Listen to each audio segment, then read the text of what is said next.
Alrighty. All right, guys. Welcome back to TorgyTalk. I'm your host, John Torgerson, and today we have Jeanie Doogan as our guest. Thank you so much for your time. Hey, John. Thanks for having me on. For everybody that doesn't know, so Jeanie are you still teaching right now? I am still teaching, but Okay. I kind of keep that on the down low. But yeah, I'm still Okay. teaching full time. Okay, so teacher slash comedian, and you're Yeah. also doing comedy almost pretty much not quite full time, or is it? Not full time, but enough that could probably be considered full time. Yeah. Yeah, when I identify myself, even like in social media, I say comedian slash teacher because comedy, I've been doing it for 17 years. And I think the schedule I try to keep up is, I think, what a lot of people would consider full time. But it depends on what opportunities I get and how I can manage it. Like sometimes the traveling part of it is hard because I need to be back Monday morning at 8 a.m. Right. So that, puts a damper on things. Yeah, I bet. That's got to health be insurance. Yeah. Yeah, I would good. imagine, that's got to be difficult, juggling two full time, like teaching full time and then also, being a comedian almost full time. Yeah. You have kids, right? They're older. Yeah, I have 4, and my youngest is now in college. Okay. So this is my life is starting to look so much different. You have young kids, right? Yeah, my son just turned 4 on the 1st, and my daughter is 19 months old. Okay. So we are in the thick of it. You're in the trenches right now. Yeah. Oh yeah. It's fun. It's a lot of fun. Well, that's one word for it. Fun. It's also extremely stressful. Like my 4-year-old, he's perfect. He's the nicest kid. He's so helpful. And my daughter is just a maniac. She just is nonstop, go, always climbing on stuff. Yep. If I tell her no, she looks at me, smiles, and just does it anyway. I'm like, oh my God, this is going to be a long 18 years. Yeah.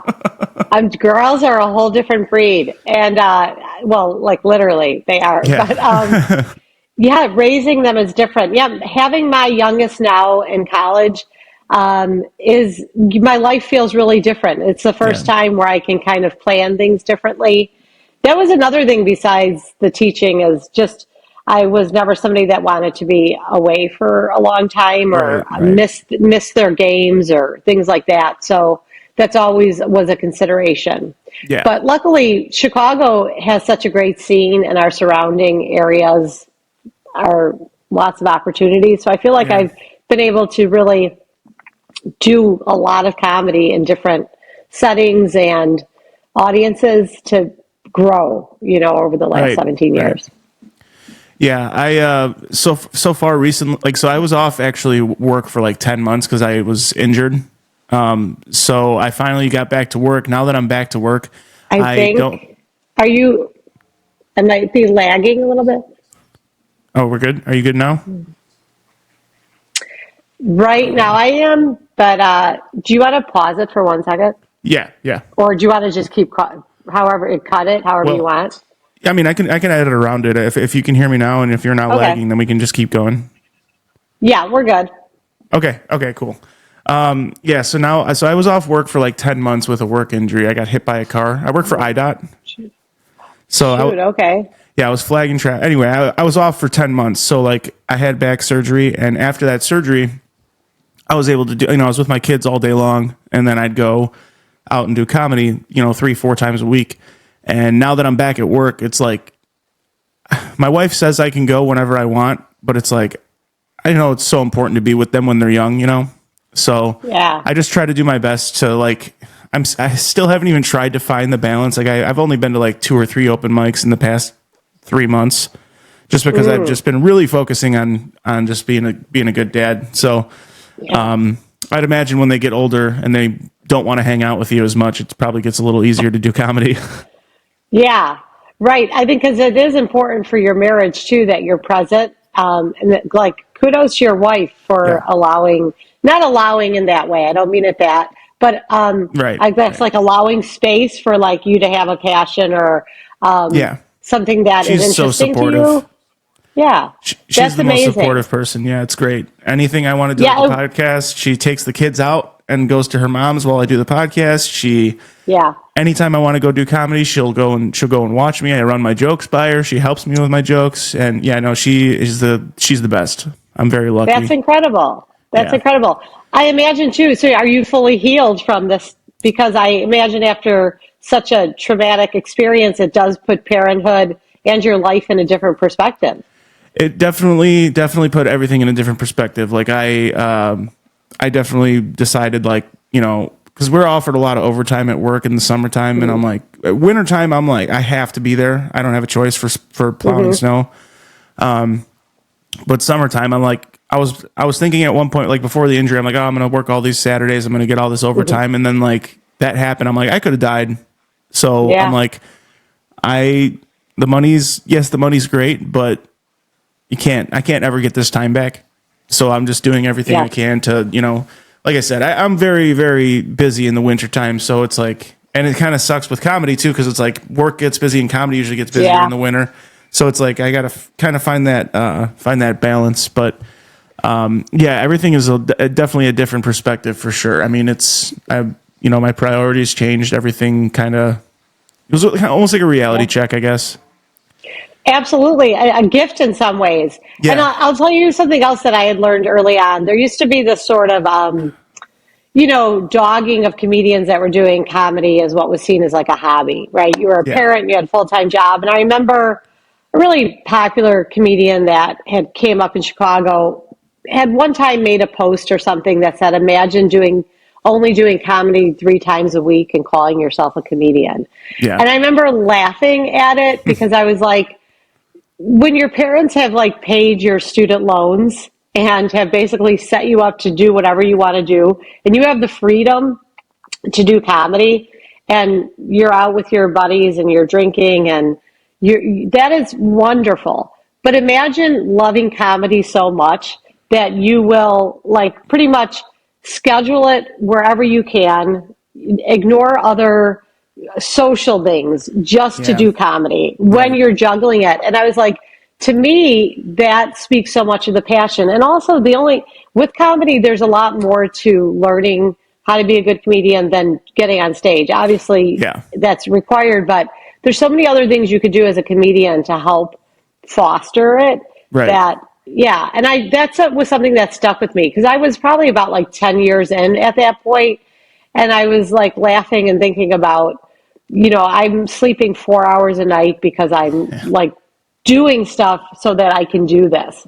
Yeah. But it is what it is. There's no right path to it, Yeah. I mean, I'm assuming you don't have any regrets, right? I mean, like 17 years. That's a long time. I'm on like 2.5 years right now. Okay. And I actually started the podcast before I started doing comedy because I always wanted to do a podcast for like probably 5 years. And I'm like, you know what? I'm just going to do it. I'm going to stop talking about it. And then, good for you. Thank you. Yeah. And then I also, after I started doing the podcast, I'm like, you know what? I just got to do it. If I'm putting myself out there for whoever wants to hear it, not that a lot of people were listening at the time, but I'm like, if I'm doing that, I can get up in front of, 30 people at an open mic. And, I decided to start trying open mics. And it's just so difficult where I live, though, too, because like the closest mic is like an hour away. Yeah. And in the afternoon, and sometimes it takes me, like the first time I ever went to the Lincoln Lodge on a Wednesday to get to the 6 o'clock mic, I left at 4 o'clock. And I got there at 6:05. Yeah. It was so bad. I'm like, oh, my God. So it's like that's another reason that I'm like kind of have slowed down because it's like, I have to wake up at 5:30. 5:30. So it's like getting home at 11:30, I'm still like, my brain's still running real fast, and then I get home and I don't get to bed till 12:30. It's like, damn. And it's like, right.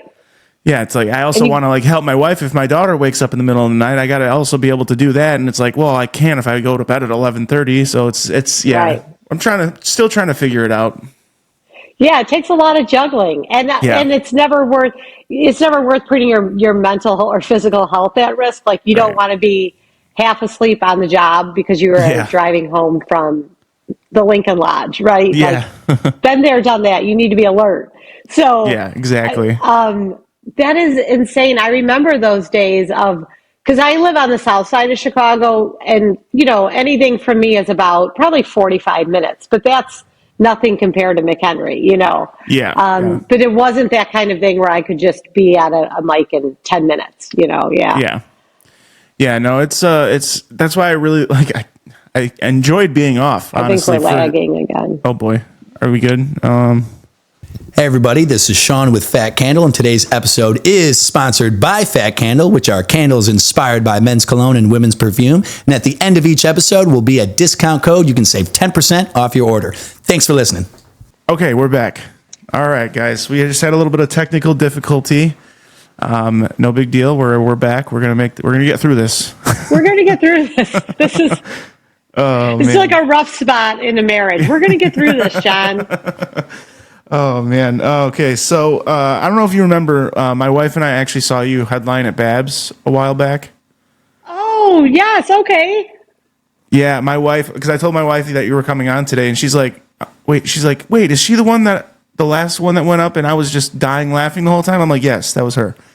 Yeah. Oh, that's awesome. Yeah, she thought you were very funny. I did too. Fun to hear. Well, thank you. Well, yeah, thanks. No, I appreciate that. Yeah, I definitely got to come out and see you again because I like I know you talk about your kids in your act too, right? Yeah, I do. Yeah. I've kind of always skirted away from that a little bit. It's kind of interesting. I just started, now that they're older, and I told somebody I had 4 kids, and they go, "Wait, I thought you only had 2," because on stage, all my jokes kind of revolved around meshing experiences of the 4 of them together because I never really wanted to target them. I sometimes I always felt like that was a little bit unfair to do to them. Like you could still talk about the experience of parenthood or how difficult they are or how bad they smell sometimes as teenagers, but you don't have to single one out. Yeah. And they smell like a petting zoo. Yes. Yeah, exactly. Yeah. I just saw that clip before you jumped on. Yeah, no, I try to talk about my kids as much as I can because it seems like leaning into the dad material, like just being, I'm 31, having 2 kids and stuff, and not a lot of people in the scene my age have kids, so it's like I kind of have that different angles. I've been really trying to lean into that, and that like my dad material works the best for me. So I really just try to write about the wild shit that they do. And it seems to work. All it is literally I just take whatever they did and I just try to shorten it, punch it up a little bit, and just tell it. And it seems to work almost every time. That's fantastic. I think because the basis behind that is when we talk about what's true to us, what's authentic to us, that is what's going to resonate, and it shows. Yeah, I mean, most guys on the scene that are 31 don't have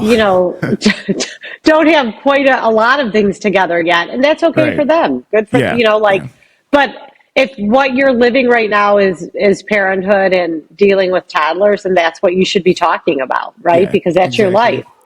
Yeah. Yeah. 100%. A lot of people my age, a lot of their stuff's about like dating and dating apps, and just. Yeah. I think it's a really cool angle that I have, but it's also like, it comes with that territory where I'm like, I also have to actually be a dad. So like they get to do it a lot more, which is like, I'm not jealous by any means, but it's like, oh man, if I didn't have, kids, I'd have so much more time. But it's like, I'm like, comedy's not going anywhere. I have in a few years, they're going to be like, I'll be like, hey buddy, you want to hang out? He's like, no, I'm going to go hang out with my friends. Be like, all right, fine. So I have some time. Like I said, I'm not jealous by any means, but it's like it's just a different path. Mm-hmm. Like you said, there's no set path to getting there. Right. Yeah, that's like you don't want it to be a cat's cradle, the cat's cradle song, right? Your kids are going to grow up, and you need to be there regardless. And comedy will always be there, like you said. But I also think you do have to adjust your expectations of what you want from it. And I remember taking a road trip really early on with a comedian that, said that the pure love of comedy, of doing it just because you loved comedy, not because you're trying to get a Netflix special or at that time it was Comedy Central. To me, if you have your expectations is you want to get up on stage, you want to develop bits, you want to grow yourself, then that path is never going to lead you down bitterness, right? Because you're not feeling like you're behind. And it can also become a nice side income. And really that's what I felt like. Comedy has allowed me the freedom to like do things that a teaching salary didn't always allow me to do. So as a side income, it was great, but I never got into it for the money. And then you start putting the time into it and you're like, okay, well, if other people are making money on this, I need to make money on showing up kind of thing. So there's a lot of different reasons why you do it, but yeah, you don't ever want to be jealous of someone who's 31 still on the dating scene. No, I'm very blessed to have what I have. You know, I have a house, a full-time job, and you know, the ability to, you know, buy the stuff to do the podcast and stuff. And like comedy, like I started off like obviously just because I loved it, and I still do love it, but I got in this little point where I was like, I want to go on bigger stages. I want to go on, you know, just I want to keep going. And then it turned into like, oh, I really want to make it. And then I'm like, I have to set my expectations a little bit lower because just with my family situation, I just don't really have I don't have the time to take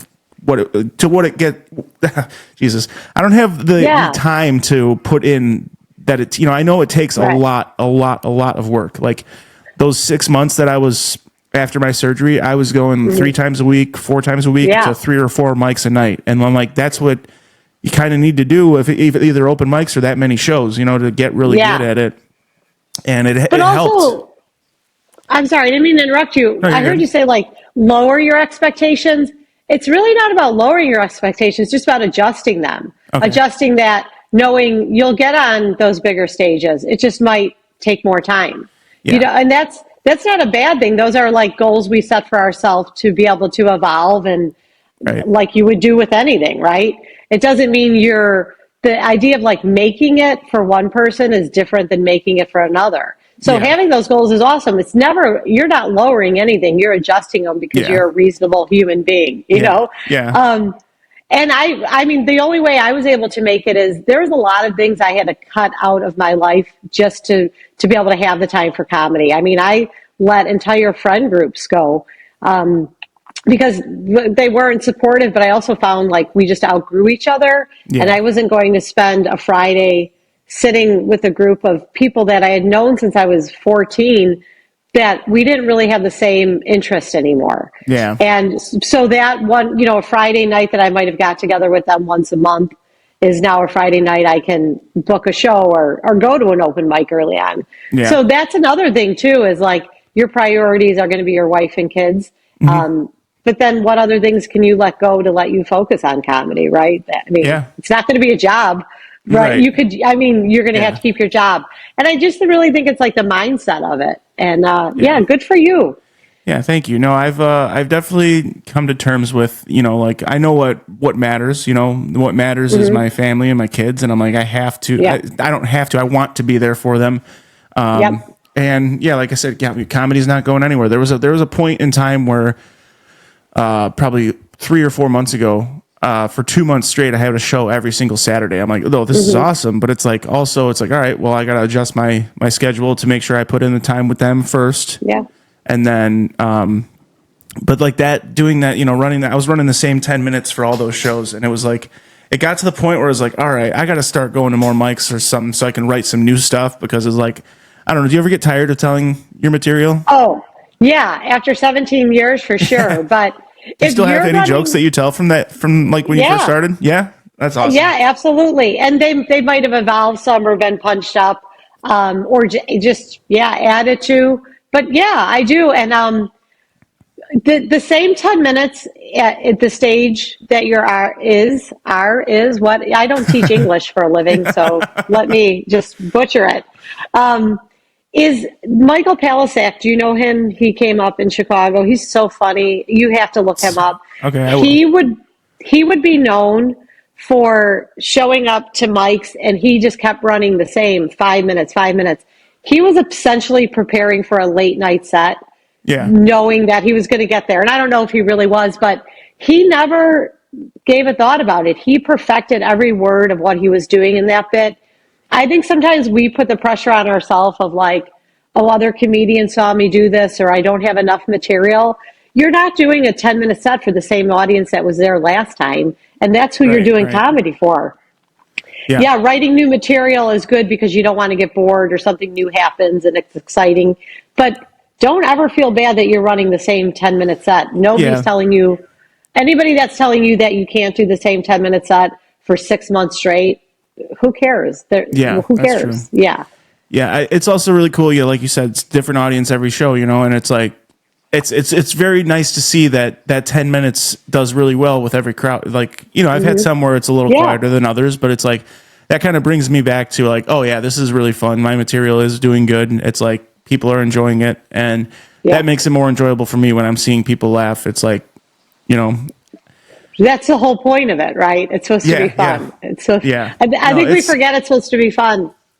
Yeah, I also got to a point where I was like, before the accident and stuff, and I was doing open mics all the time, and I was getting frustrated because I was like, why am I not getting booked? Why am I even doing this if I'm not getting booked? And then I just stopped caring about that and started having fun again. And then I started getting booked like crazy. I was like, whoa, all right, this is I got to stop treating it like it's a job. Otherwise it won't ever be one. Yeah. Right. There's like a balance there too. And I feel like every single comedian you talk to is going to feel like they should have gotten more or should have gotten something that somebody else had. And that's like the quickest way to just become bitter. Yep. Yeah. Getting jealous of somebody. Yeah. Everybody should have gotten something else. If you focus on that of why you're not getting booked, you're going to not get booked. Right. Yeah.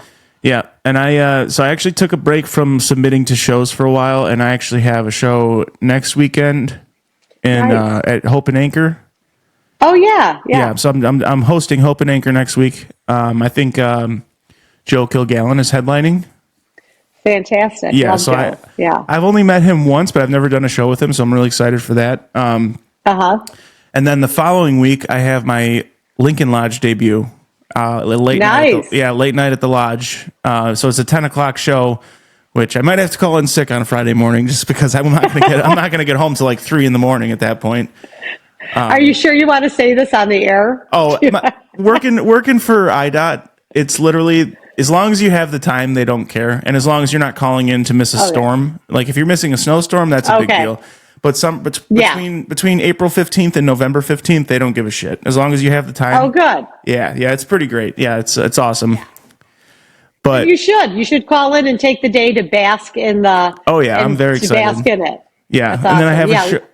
then I have a show later that Saturday. Joseph Christopher, do you know him? Yeah, he was. I don't think. I think he did a feature spot the night you headlined at Babs. Oh yeah. Okay. Yeah. Yeah, so You're doing the show too? Yeah, I'm doing his show in Kenosha on that Saturday. So I got a show. I was actually supposed to do a show on the 17th at the Vixen. I was supposed to do a guest spot there, and my son's getting his tonsils taken out that day, so we had to cancel that. So, but it's just a guest spot. I know Stephanie pretty well, Stephanie Robertson. She anytime I want to do a spot, she just puts me on. So it's pretty cool. I've done it like 8 times. That's really cool. That's really cool because that must be pretty close to you then, right? 10 minutes away. Yeah. It's great. Yeah. So anytime I think I've only been booked for 4 of them. The other 5 have been like, hey, can you fill in? I'm like, absolutely. I'll be there in 12 minutes. Yeah. So I'm like one of her backups, which is fine by me. It's free stage time and that's an awesome stage. Yeah, that's perfect. That's like a dream to be able to fill on when it works out with your schedule. Yeah. Yeah, that's fantastic. Close by. Yes, I love that. That's the closest stage to me. I tried running an open mic up here. Mm-hmm. Didn't really last. I think it lasted about 3 or 4 months, and it's just, I don't know. It's great for the suburb comedians, but like we had a set audience that would come every single week. We had like 10 or 15 audience members that would come every single week, which was awesome. And we would have about anywhere from 8 to 10 comedians come, and which was kind of good because it like almost forced me to write new stuff because I was constantly writing new stuff, and most of it was garbage, but at least, I was getting honest feedback from actual people and comedians. So it was pretty cool. But it usually is garbage at first. Right. And that's the whole purpose of, that's where you should be writing your new material and not worrying about like the 10-minute set. But 10 to 15 audience members that are showing up every week, that's pretty impressive. Do you feel like it just kind of after a while, it was just hard to maintain it in terms of keeping people there, or? So we were actually we were we were going strong, and it was actually a family friend. So one of my really good buddies, his parents own the Gambler in McHenry. It's like right down the road from the Vixen. Okay. And it was the beginning of summer. This was last summer, like right at the beginning of summer. The owner pulled me aside. He's like, "Hey, summertime, it's slowing down, so we're gonna probably put this on hold." I'm like, "Summertime? What? Like, if it's not, I'm guaranteeing you like 15 people here every week. Like, if it's slow, why wouldn't you want us here?" So I think it was honestly like behind the scenes, there was like maybe a regular that was complaining or something. I would assume. That's the only thing. Yeah. 'Cause it didn't make sense to me. I'm like, I'm no business owner, but I would think that I would want guaranteed business every Thursday. Right. But it is what it is. So Yeah. but I actually started trying. Go ahead. Oh, I was going to say, do you think you would look for another place to run one, maybe? I don't know. Honestly, just because of the fact that like I've seen like Billy Long. I don't know if you know him. He's a producer up in this area. He ran an open mic in Round Lake for about 2 years, maybe a year and a half, 2 years, and then that died off just because the bar was it was a bad news bar. It was a Coke bar. It was just not good news. Yeah. So and it just got to the point where he's like, all right, we got to leave here. So we went to this other venue, and that was probably a good 6 months that lasted, and then I'm just like, it just doesn't seem like it lasts up here. So as much as I would like to try it again, it's like I know how much work it requires to just just to post a flyer and just say, hey, open mic this week, blah blah blah, and it's like I want to do it, but it's like I'll just drive at that point. You know what I mean? It's like a lot less stressful. Yeah, I agree. I mean, in 17 years, I've produced a few shows, usually with other people, and it is, just is so much work. And open mic, it's the same thing. You're trying to get people there. You're dealing with comics that are like, "Can you bump me? Can I go first?" I got to get out of here. It is. It's a lot of thankless work to do that. Yes, it is. Yeah. Yeah. I actually am starting this next month, October 11th. I'll have my second show that I'm producing at the bar that's literally right across the street from my house in Johnsburg. Oh, nice. Yeah, it's literally I drive my golf cart there to go. It's pretty fun. It's pretty fun. Wait, I love that you have a golf cart. What? Oh yeah, Johnsburg is a golf cart community. You can drive your golf cart to the grocery store, to the gas station, to all 6 bars we have in town. It's great. Sounds like an alcoholic dream. Oh, it is. It is. Like we there's nothing else to do but ride around on the golf cart and go to someone's house and drink or drink on the golf cart. You're not supposed. As long as you're not openly drinking on it, they don't care. But we bar hop in the thing all the time. It's pretty great. Okay. Oh, that sounds fun. Yeah, they have like golf cart crawls where they go to each bar and like the cops escort us through the town. It's pretty great. Yeah, it's a fun town for sure. But last June I had a June 21st I had our first show. I call it Sunny Side Up Comedy because the bar is called Sunny Side Tavern. So I had the first one. I had Peter Daniel, Jason Seiler, and then Joseph Christopher headlined it because Joseph Christopher is from Johnsburg too. So and there was about 50 people in the smallest bar you've ever seen, and it was packed full. Joseph Christopher, everybody murdered. Joseph, I've never seen anybody crush a bar show so hard, but Joseph Christopher just absolutely killed it because he just played he knows exactly what happens in Johnsburg. It's a bunch of drunk people, so he was able to do it really well. But next month I am doing the second one. I'm just solely producing it. I just want the show. I just want the show to be good, and I'm sure it's going to be a lot of returning people. Yeah. So I ended up just booking everybody. I booked the host. Ryan Kruger's hosting it. And then I have Big Al is doing a feature. Femi is doing a feature as well. Do you know him? I don't think so. No. He's I'm noticing Nigeria. a trend. Okay, I am noticing a trend with your lineups. Very male heavily dominated, John. We'll talk about that off screen. Big Al's a girl. Oh, yeah. Yeah, no, Big Al's one of my really good friends in comedy. She's great. Okay. Damn it, Big Al. Yeah. And then I actually have Ashley Lusk headlining. Oh yeah, I love Ashley. Okay. Yeah, I've met her before. She was actually supposed to feature on the last one, but I had a last minute fill in, which was Peter Daniel. I She said she may not be able to make it. She told me like 2 weeks before. I'm like, all right, I got to get somebody lined up just in case. So Peter Daniel came through last minute, but yeah, it's gonna be great. Awesome. It's gonna be a good show. And then we got my buddy Luis Ramirez is doing a guest spot too. So okay, oh yeah, well that's cool. I like the idea that you are trying to diversify your lineup. Yes. I'm sure that this is just something that in 17 years I'm like, man, can we just progress already a little bit? And you're already doing it. So yeah, that's why I wanted Ashley on the first one. I'm like, I can't just have 4 guys up here. I got to have at least 1 or 2 women. And then, so I'm literally the next one is a very diverse lineup. It's literally a white redhead as the host, not me, but Ryan Kruger. And then, Big Al. Okay. Big Al she's great. And then we got Femi. He's, like you said, he's Nigerian. And then nice. Yeah, and then Ashley. So it's going to be a really good show. It's not. I haven't gotten the venue to quite do monthly, and I don't really know if I want it to be monthly. Right. I kind of like how we did 2 shows this year. Maybe we'll do 3 or 4 next year. It's like, and it's really cool to bring comedy here because people don't get it unless they go to the Vixen, which a lot of them don't because they'd rather ride around on their golf. You can't get there by golf cart. But that's.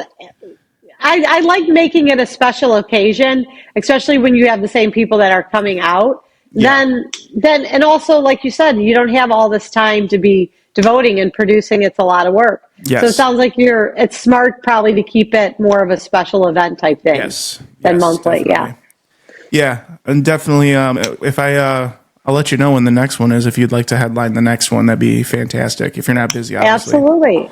I love you would do.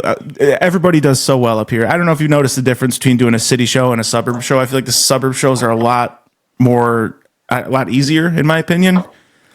Yeah, sometimes they are. I think it also goes to what you said is they're not seeing comedy all the time, or they're to have things that are coming to them. It's fun because they didn't have to stress to drive an hour into the city, Exactly. Yeah. And especially for this one, it's just people going, they were going to go there anyway on Saturday to drink. So it's like, all right, well, hey, we'll watch an hour and 10-minute comedy show. I also try to keep it, the last one, I had Joseph Christopher slotted to do 20 to 30. And he ended up only doing 20 because he's like, he was crushing. I thought he was going to keep going, and he just left on such a high note. I'm like, oh, dude, that was perfect, dude. I thought you were going to keep going. And he's like, no. He's like, I could tell. This is the first time they're having comedy. They're probably getting a little tired, so let's just end it here. And he crushed it. It was just such a fun experience. I cannot wait for the next one, especially because I'm going to have zero pressure of performing. It's just going to be solely producing. Yeah. So it's going to be really fun. I like producing. It's I love fun that. to kind of give back to the community. Yeah, you get to enjoy the show and sort of be in the the backstage of it, and enjoy knowing that you brought this there. Yeah. But I also, good for him for knowing that. There's so many comedians that I remember hearing one time, and this is like, I don't know why I'm comparing this. Dave Chappelle, I think one time did like 2.5 hours, and I remember hearing, I said, I don't want to hear anybody talk for 2.5 hours. No. Or tell jokes. There's a level of ego that goes with that I will never possess, nor do I want to. But I think good for him. I love an hour comedy show. I love 60 minutes. Yep. Especially in a bar where people are out because they want to be drinking. They want to be seeing their friends. An hour is such a great time to give the entertainment and then let people talk about what they heard or that was so funny or, for sure. That's smart. Yeah, that's I have Ryan doing 10 minutes up top, and then I have Allison doing 15, Femi doing 15. So that's 30. Okay. And then I have Luis is going to do 5 minutes somewhere in between there, and then Ashley's going to do 20. Ashley's going to be doing 20. So it's going to be about an hour, hour and 5, something like that, probably. Right. So it's like, I try to keep it as short as not as short as possible. But I've had shows where, like the first one I did in Johnsburg was actually at the lake house. It was an outdoor show, like facing the lake. It was awesome. It was great. That sounds gorgeous. But it ran like an hour and a half, and it was that was a little too much. And because towards the end, people were talking in the back, and I was like, all right. So that's a learning experience. I definitely should keep it closer to an hour. It's not.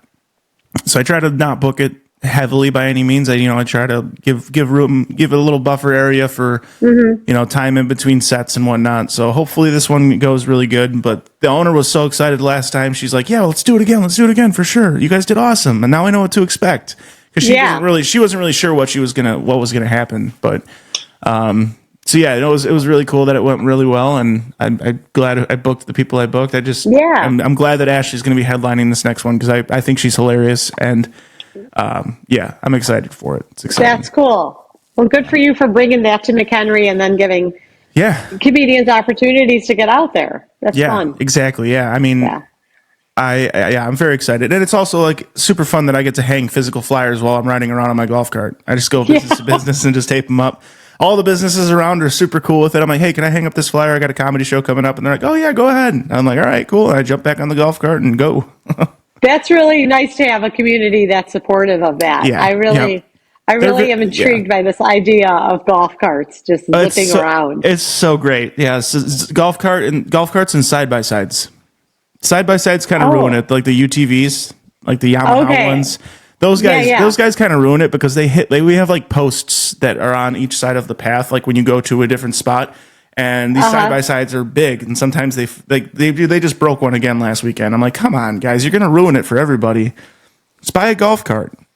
Come on, what are we gonna? We're gonna have to call an Uber or walk when we're drunk. Quit ruining it for everyone. Oh yeah. It's no, it's a fun time. It's really, I really do like this. I grew up in this town. I went to high school here. Okay.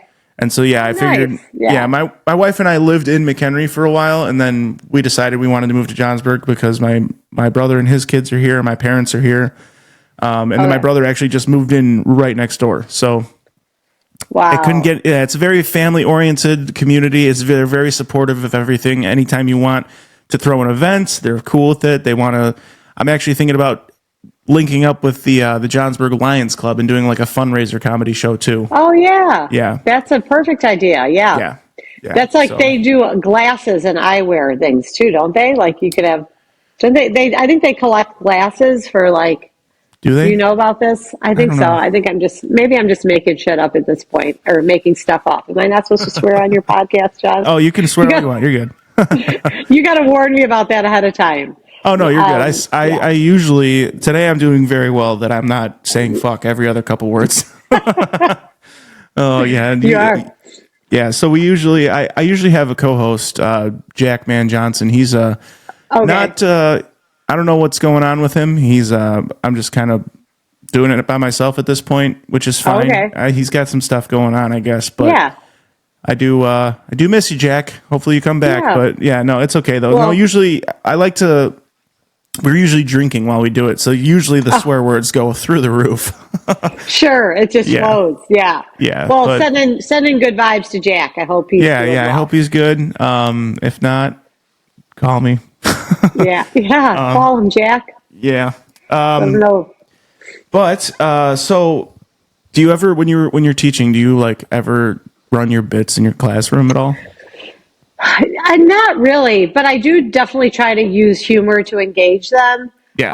I think I talked about, I think this with Rachel Mack, who's a comedian out of Wisconsin, but she's also a teacher. And we were talking about how sometimes comedians our teachers are good. Comedians make good teachers because we are able to read a room. Right. And there is something about where I'm very tuned in with they're not understanding or if I'm losing their interest. And so I bring comedy into the classroom, usually sometimes at my own expense, where I'll specifically say something that I know is cringy just to sort of get their attention. Right. Not solely running your bits though. Like you're just definitely cracking jokes and just trying to, okay. Yeah. Yeah. Like, and related to the content. I don't ever advertise in my district or with my students that I'm a comedian, though they know. Do they, a long time. Do they know? Yeah. So I used my first open mic. I actually decided to use a stage name when I was signing up. This was at the Edge Comedy Club.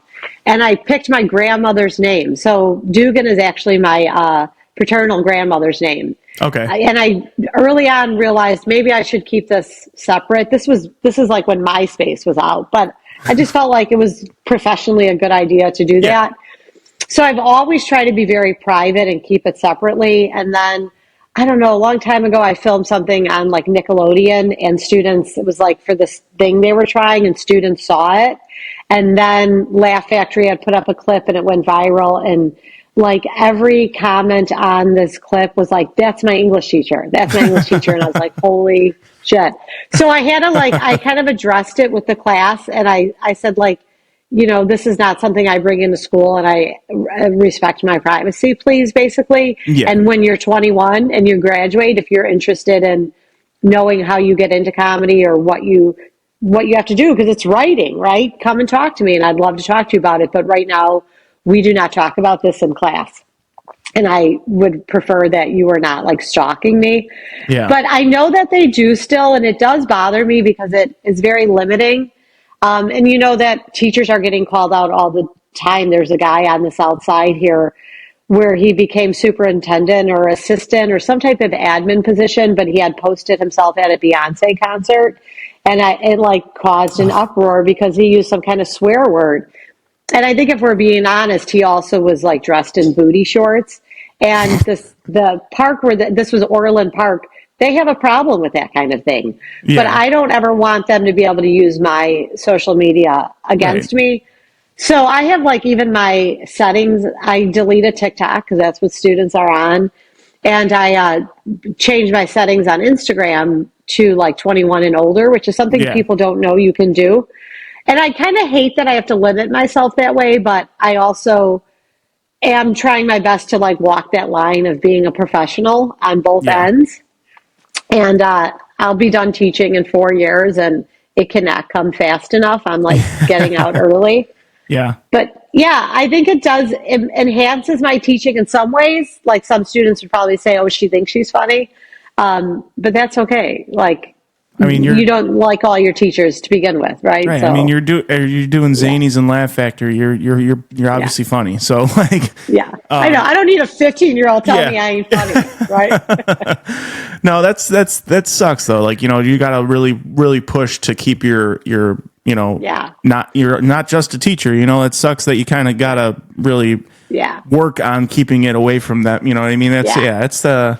Especially, 15-year-olds and stuff, and, right. It's just... And their parents, I always feel like I'm looking over my shoulder. It does. It really sucks.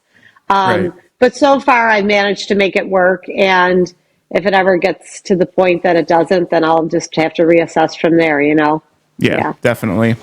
Okay. My dog and kids and... Oh, nice. They're back. Hey, buddy. Sorry. It's okay. You're good. Hi, John's wife. I was having brunch cooking, and the kids can smell cinnamon rolls, and they're like, "Oh shit!" Nice.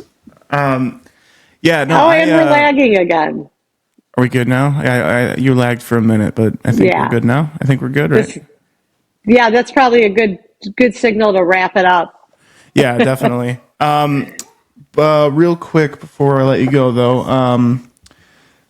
what was I going to say? It had to do with teaching. Do you ever roast your kids too? Like, do you ever just roast the shit out of them when they're being bad or whatever? Like, if they're not like mean roasting, but like if they won't stop, do you ever just put them on the spot and make them?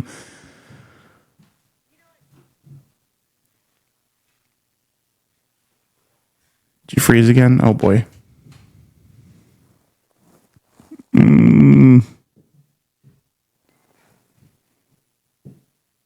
Uh-oh.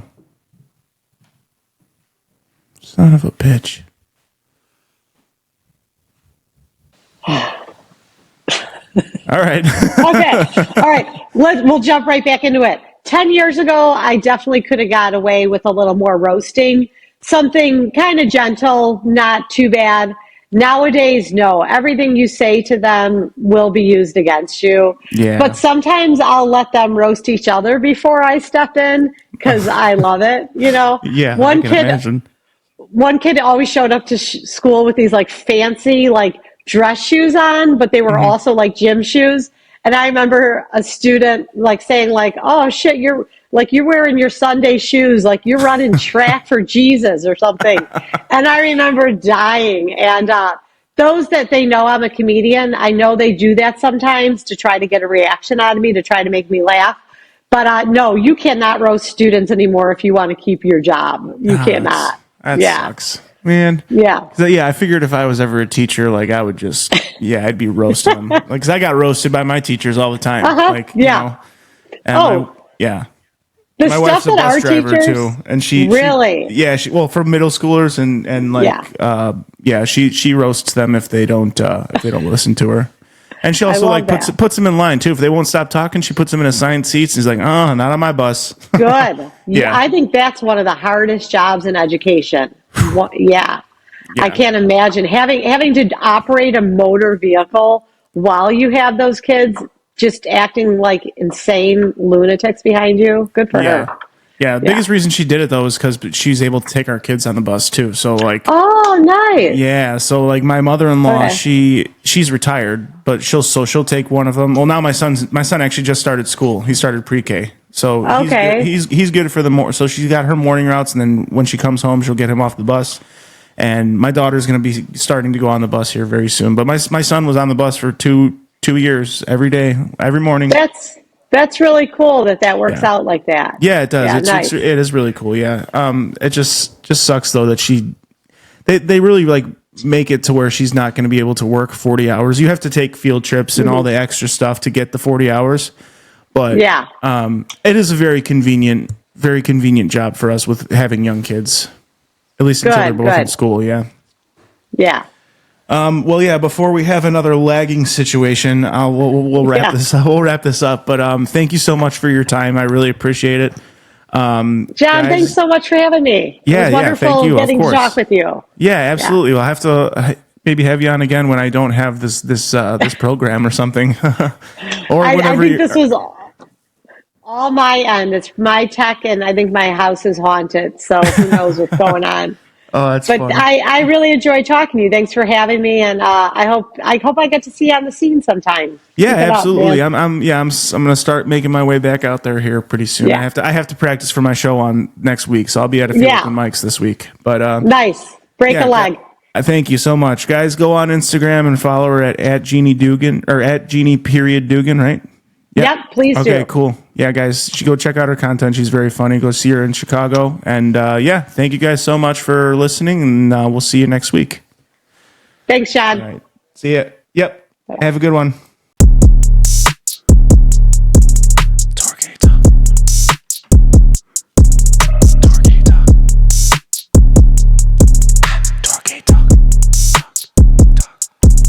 TorgyTalk. This episode was brought to you by Fat Candle Company. That's right. You've made it to the point where we're going to give you a discount code for your order at fatcandlecompany.com. So go ahead, go to fatcandlecompany.com, use the promo code FATTORGY, that's FATTORGY at checkout, and you'll get yourself 10% off your order. Once again, that's FATTORGY, FATTORGY at the checkout to get yourself 10% off. fatcandlecompany.com.